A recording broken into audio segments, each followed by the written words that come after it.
कैसे हैं आप सभी। आज हम सभी बेसिक चीज़ को समझेंगे। बेसिक चीज़ यानी इंग्लिश ग्रामर का बहुत ही छोटी छोटी बातें जो हम सभी टॉपिक को छोड़ देते हैं। अक्सर वही हमारे इंटरव्यू में, एग्जाम्स में, किसी भी चीज़ में पूछे जाते हैं और हम सभी वहाँ पर असफल हो जाते हैं। तो यह टॉपिक बहुत ही महत्वपूर्ण है और आप लोगों को समझना चाहिए।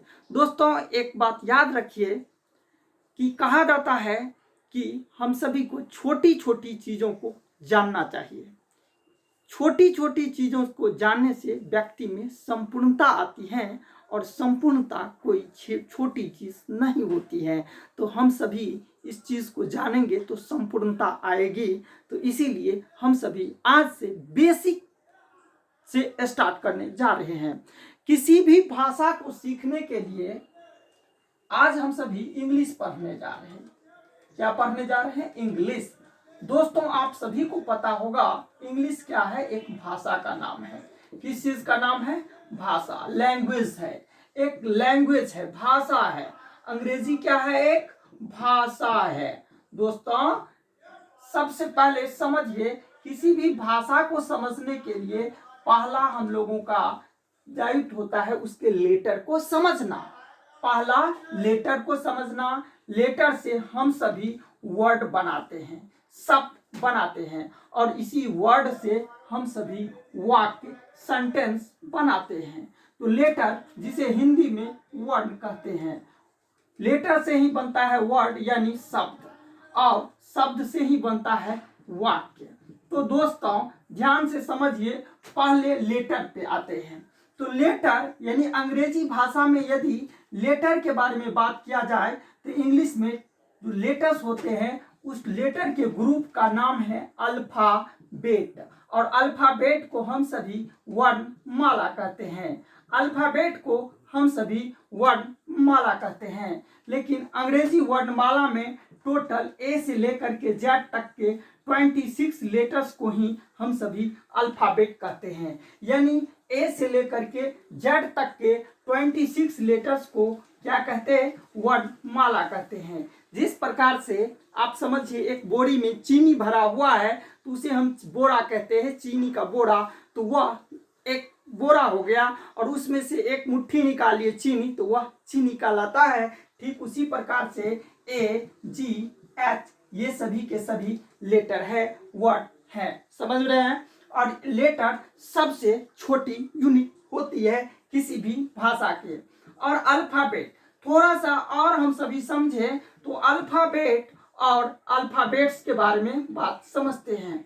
दोस्तों, अल्फाबेट का मतलब होता है वर्णमाला, लेकिन अल्फाबेट्स का मीनिंग बदल जाता है और अल्फाबेट्स का मीनिंग होता है भाषाएं। अल्फाबेट का मीनिंग क्या होता है? भाषाएं। क्यों अब यही कॉन्सेप्ट को समझने के लिए, इसी कॉन्सेप्ट को समझने के लिए हम सभी को ग्रामर पढ़ना पड़ता है। और यही भाषा की विचित्रता है, यही इंग्लिश की विचित्रता है। और इसी विचित्रता को समझेंगे किस चीज के माध्यम से? तो ग्रामर के माध्यम से। आशा करता हूं आप सभी को समझ में आ गया होगा। ये लेटर हम सभी लिखते दो तरह से है, एक अपर केस और दूसरा लोअर केस। अपर केस और लोअर केस। अपर केस का अभिप्राय होता है अंग्रेजी के बड़े अक्षर और लोअर केस का अभिप्राय होता है अंग्रेजी के छोटे अक्षर, जिसे हम सभी पढ़ते हैं। नेक्स्ट हम सभी जानेंगे अब इसका वॉवेल और इस लेटर को दो ग्रुप में बांट करके पढ़ते हैं, जिसका नाम है वॉवेल और कॉन्सोनेंट। वॉवेल और कॉन्सोनेंट। तो हम सभी ये वॉवेल, कॉन्सोनेंट भी पढ़ेंगे, लेकिन अभी हम सभी कुछ वर्ड के ऊपर चर्चा करेंगे।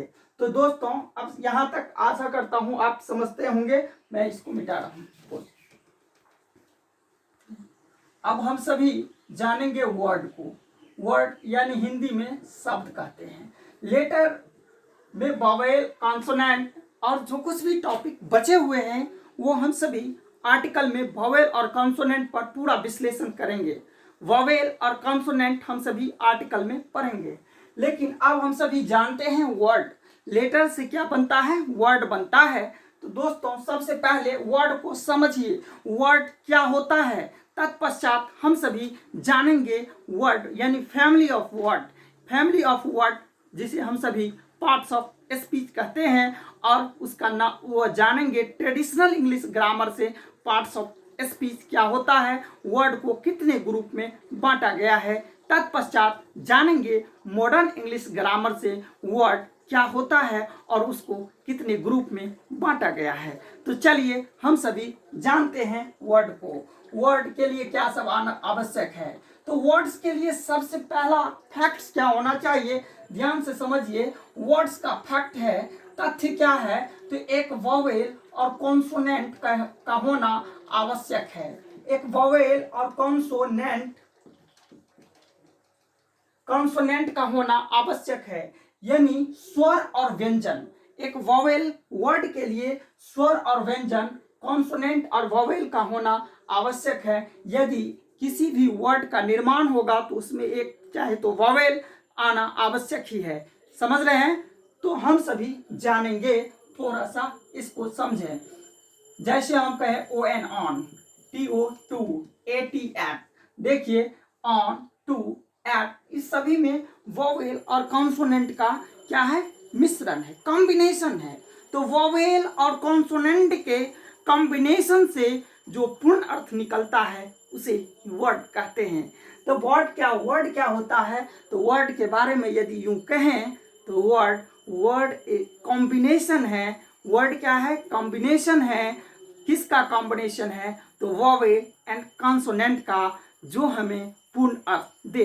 तो किसी को यदि बोलना हो कि वर्ड क्या होता है, तो वर्ड यानी शब्द वोवेल और कॉन्सोनेंट के कॉम्बिनेशन से जो पूर्ण अर्थ निकले उसे वर्ड कहते हैं। वर्ड के लिए वर्ड मिनिमम 2 लेटर्स के हो सकते हैं। वर्ड्स मिनिमम 2 लेटर्स के हो सकते हैं और मैक्सिमम अधिक से अधिक के होते हैं। ऐसा नहीं कि मैक्सिमम अनलिमिट है, ऐसा नहीं, अधिक से अधिक के होते हैं। अब कितने के होते हैं वो आप लोग डिक्शनरी में खोजिएगा। नेक्स्ट हम लोग यहाँ तक समझ में आ गया। चलिए अब और हम सभी थोड़ा सा, अब आप किसी के मन में आ गया SKY, स्काई। अब सर यहाँ पे तो इसमें वोवेल नहीं दिख रहा, अब बताइए स्काई। तो दोस्तों यहाँ पर वाई को सेमी वोवेल कहा गया है, वाई को सेमी वोवेल कहा गया है। इसीलिए समझना है वर्ड क्या होता है, वोवेल और कॉन्सोनेंट के कॉम्बिनेशन है। यहाँ पर ये समझना आवश्यक है। समझ रहे हैं ना, आप लोगों के मन में ऐसा कंफ्यूजन नहीं हो जो ये कॉन्सोनेंट से बना है, नहीं, यह गलत है। चलिए चलिए अब हम सभी जानेंगे वर्ड्स के बारे में। कोई तो यहाँ पर हम कह सकते हैं a group of letters. Word क्या होता है, ग्रुप ऑफ लेटर्स होता है। Make complete sense, group of letters make complete sense called word. यदि कहें, हिंदी में कहें, ग्रुप ऑफ लेटर्स, वर्णों का समूह जिससे पूर्ण अर्थ निकले उसे शब्द कहते हैं। वर्णों का समूह जिससे पूर्ण अर्थ निकले उसे वर्ड कहते हैं। दोस्तों ये वर्ड कहलाएगा? बिल्कुल नहीं कहलाएगा। क्यों नहीं कहलाएगा? वर्णों का समूह है लेकिन इससे पूर्ण अर्थ नहीं निकलता है, इसीलिए यह वर्ड नहीं कहलाएगा। पेन वर्ड कहलाएगा, क्यों? क्योंकि वर्णों का समूह है और इससे पूर्ण अर्थ निकलता है। तो यहाँ तक आप लोगों को समझ में आ गया होगा। अब जब हम सभी वर्ड पढ़ेंगे तो वर्ड को समझने के लिए फैमिली ऑफ वर्ड्स जानते हैं। फैमिली ऑफ वर्ड यानी वर्डों के, शब्दों के परिवार। और दोस्तों आप सभी को पता है शब्दों के परिवार को कहत पार्ट्स स्पीच। याद रखिएगा, शब्दों के परिवार को कहत पार्ट्स स्पीच, यानी शब्द के परिवार को हम सभी किस नाम से जानते हैं? तो पार्ट्स ऑफ स्पीच के नाम से जानते हैं। किसके नाम से जानते हैं? Parts of speech. अब यहां से आप लोग बिल्कुल ध्यान से एकाग्रचित्त होकर के समझिए और लिखिए। पार्ट्स ऑफ स्पीच, शब्दों यानी पार्ट्स ऑफ स्पीच को हम लोग किस नाम से जानते हैं? तो यह शब्दों का परिवार है। अब शब्दों के परिवार में जैसे आप लोगों के ही परिवार है, तो कहते हैं ना ये फला का परिवार है, ये फला का परिवार है। जैसे किसी का नाम मोहन है तो ये कहते हैं मोहन का परिवार है, मोहन का फैमिली है, उसके परिवार के ये सदस्य हैं। ठीक उसी प्रकार से शब्दों का भी परिवार है। जिस प्रकार से आपका परिवार है, ठीक उसी प्रकार से शब्दों के परिवार है, उसे पार्ट्स ऑफ स्पीच कहते हैं। पहले हम सभी स्पीच को समझें दोस्तों। स्पीच स्पीच अब स्पीच से ध्यान से समझिए। स्पीच बनता किससे है जी? तो सेंटेंस वाक्य, और वाक्य किससे बनेगा? तो वर्ड से बनता है। तो बिना वर्ड का स्पीच हो सकता है? नहीं होगा। बिना वर्ड का स्पीच दिख रहा है ना, बिना वर्ड का स्पीच नहीं होगा। समझ रहे हैं ना? और ये स्पीच के लिए वर्ड आवश्यक है। स्पीच के लिए वर्ड आवश्यक है। समझ रहे हैं ना? तो अब यहाँ पर हम सभी थोड़ा सा वर्ड को पार्ट्स का मतलब होता है अंग या भाग। तो यहाँ पर हम सभी पार्ट्स को कहते हैं अंग। ऑफ का मीनिंग होता है का, और स्पीच का मतलब होता है भाषण, या कथन, भाषण या कथन। तो हम सभी जानेंगे स्पीच के कथन के भाग को, हम सभी जानेंगे कथन के भाग को। दोस्तों यहाँ पर समझना है कि इसका नाम पार्ट्स ऑफ स्पीच क्यों कहा गया है। समझिए, इसका परिभाषा से यह बिल्कुल स्पष्ट हो जाता है। थोड़ा सा हम सभी इसके एग्जाम्पल के तौर पर पहले समझेंगे।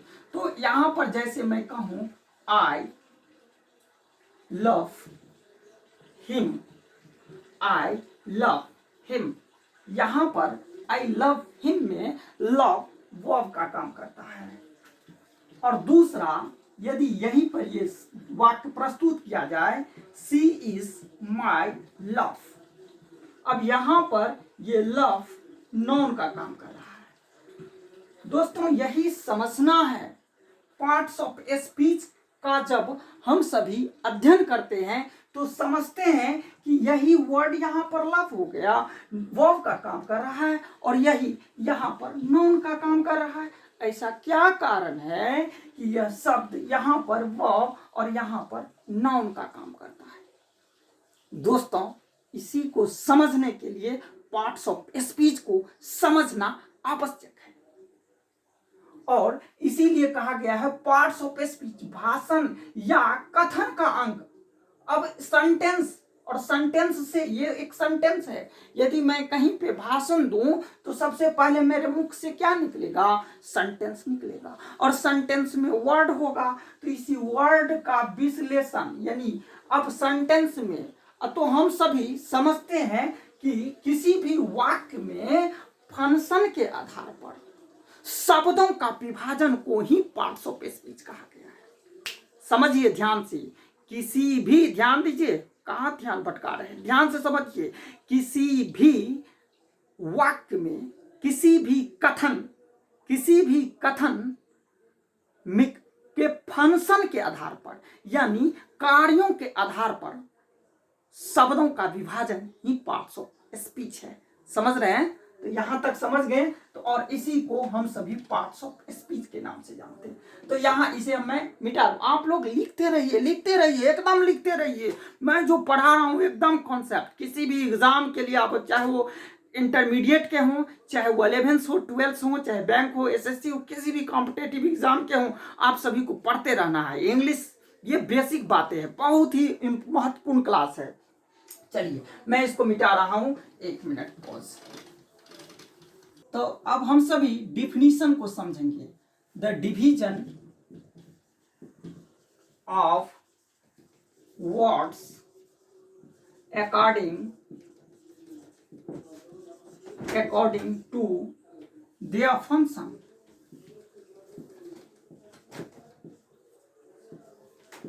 The division of words according to their function in the sentence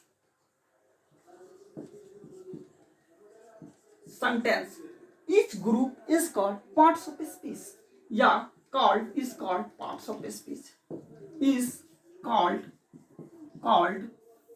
parts of speech। Hindi में कहें द डिवीजन ऑफ वर्ड्स, शब्दों का विभाजन, शब्दों का विभाजन, द डिवीजन ऑफ वर्ड, शब्दों का विभाजन अकॉर्डिंग टू देयर फंक्शन, अपने फंक्शन के आधार पर, अपने फंक्शन के अनुसार शब्दों का विभाजन इन द सेंटेंस, वाक्य में, is called parts of speech, वही पार्ट्स ऑफ स्पीच कहलाता है। यानी पार्ट्स ऑफ स्पीच की जब हम सभी परिभाषाओं का विश्लेषण करते हैं, डिफिनीशन का विश्लेषण करते हैं, तो हम सभी यह निष्कर्ष पर पहुंचते हैं कि शब्दों का विभाजन उसके फंक्शन के आधार पर, उसके फंक्शन के आधार पर वाक्य में होता है और उसे पार्ट्स ऑफ स्पीच कहते हैं। और ये पार्ट्स ऑफ स्पीच यानी शब्दों का विभाजन इंग्लिश ग्रामर के विद्वानों ने, ट्रेडिशनल मतों में ग्रामर के विद्वानों ने 8 भागों में विभक्त किया है। कितने? 8 भागों में। और इसी 8 ग्रुप को पार्ट्स ऑफ स्पीच कहते हैं। 8 ग्रुप को पार्ट्स ऑफ स्पीच कहते हैं। ध्यान से समझिए, शब्दों का विभाजन अंग्रेजी के विद्वानों ने 8 भागों में किया है। बचपन से हम सभी यही पढ़ते आए हैं कि पार्ट्स ऑफ स्पीच 8 को यानी शब्दों को अपने फंक्शन के आधार पर 8 भागों में बांटा गया है, वही पढ़ना है। वही जो बचपन से पढ़े आए हैं उसी को समझना है। ट्रेडिशनल इंग्लिश ग्रामर के विद्वानों ने यही कहा है कि शब्दों को उसके फंक्शन के आधार पर 8 भागों में बांटा गया है। तो चलिए अब हम सभी जानेंगे, थोड़ा सा आप लोग, तो हम सभी जानते हैं पार्ट्स ऑफ स्पीच में ट्रेडिशनल इंग्लिश ग्रामर से 8 पार्ट्स ऑफ स्पीच यानी कि शब्दों को 8 भागों में बांटा गया है।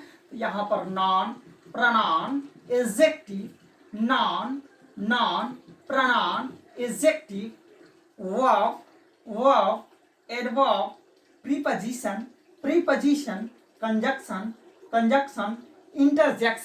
इंटरजेक्शन। तो ये 8 parts of speech traditional English grammar से होते हैं। दोस्तों, इस ग्रुप को विद्वानों ने 2 भागों में बांटा है। ट्रेडिशनल इंग्लिश ग्रामर के में जो 8 भागों में शब्दों को विभक्त किया गया है, विद्वानों ने इसे 2 भागों में बांटा है। और उसका नाम है, एक का नाम है ओपन क्लास, और दूसरा का नाम है क्लोज क्लास। ओपन क्लास और क्लोज क्लास क्या होता है समझिए। ओपन क्लास में आसानी से शब्दों को जोड़ सकते हैं। यानी ओपन क्लास के अंतर्गत सबसे पहले समझिए आएगा क्या शब्द, तो नॉन, उसके बाद आएगा मेरा वर्ब, अपना भाई एडजेक्टिव है ना, एडजेक्टिव, एडवर्ब और एडजेक्टिव, एडवर्ब और कौन सा भाई, इंटरजेक्शन।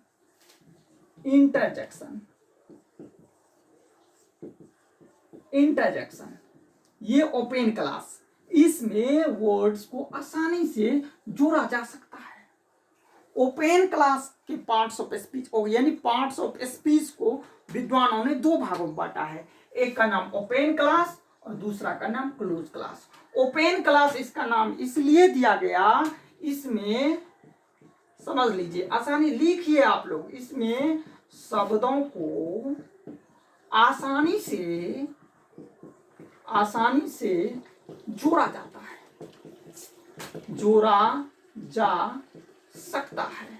इसमें शब्दों को आसानी से जोड़ा जा सकता है, इसलिए इसका नाम ओपन क्लास है। और दूसरा हम सभी जानते हैं क्लोज क्लास। तो क्लोज क्लास के अंतर्गत आता है प्रनाउन के बाद प्रीपोजिशन, प्रीपोजिशन और कंजंक्शन। कंजंक्शन ये क्लोज क्लास है। क्लोज क्लास के अंतर्गत प्रनाउन, प्रीपोजिशन और कंजंक्शन आता है।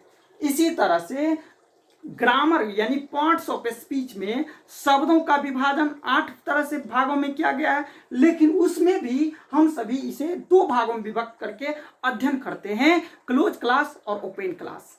किसी किताब में लिखा हुआ नहीं मिलेगा, आप लोग मत सोचिएगा जो फलाने किताब में मिल जाएगा, किसी भी किताब में अवेलेबल नहीं होगा। आप लोगों के मार्केट में जो किताब है यह विद्वानों का रिसर्च किया हुआ है और मुझे मेरे गुरुदेव की कृपा से मुझे प्राप्त होती है, इसलिए मैं आप लोगों को यह प्रस्तुत कर रहा हूं, आप लोगों को दे रहा हूं जो मुझे मेरे गुरुदेव। आप लोगों को यह नहीं, प्राय नहीं मिलेगा वर्तमान जो मार्केट में किताब चल रहा है। और यहाँ आप लोग जिस क्षेत्र में रहते होंगे उसमें भी बहुत शिक्षक पढ़ाते होंगे, उनका वीडियो लेक्चर्स देख सकते हैं। किसी भी टीचर ऐसा नहीं दिया गया है नहीं पढ़ाएंगे। तो यहाँ तक समझ में आ गया। तो हम सभी ये ओपन क्लास और क्लोज क्लास की व्याख्या की। अब हम सभी जानेंगे ये तो 8 प्रकार के पार्ट्स ऑफ स्पीच। अब मॉडर्न इंग्लिश ग्रामर से, मॉडर्न इंग्लिश आप लोग लिखते रहना, आप लोगों को मॉडर्न इंग्लिश ग्रामर के अनुसार से मॉडर्न ग्रामर के विद्वानों ने शब्दों को, मॉडर्न ग्रामर के विद्वानों ने शब्दों को 2 भागों में विभक्त किया, जिसका नाम है फॉर्म क्लास और स्ट्रक्चर वर्ड। मॉडर्न ग्रामर के विद्वानों ने शब्दों को अध्ययन के लिए 2 भागों में विभक्त किया, जिसका नाम है फॉर्म क्लास और स्ट्रक्चर वर्ड। समझ रहे हैं? तो आप लोग लिखिए मॉडर्न ग्रामर में शब्दों को 2 भागों में विभक्त किया गया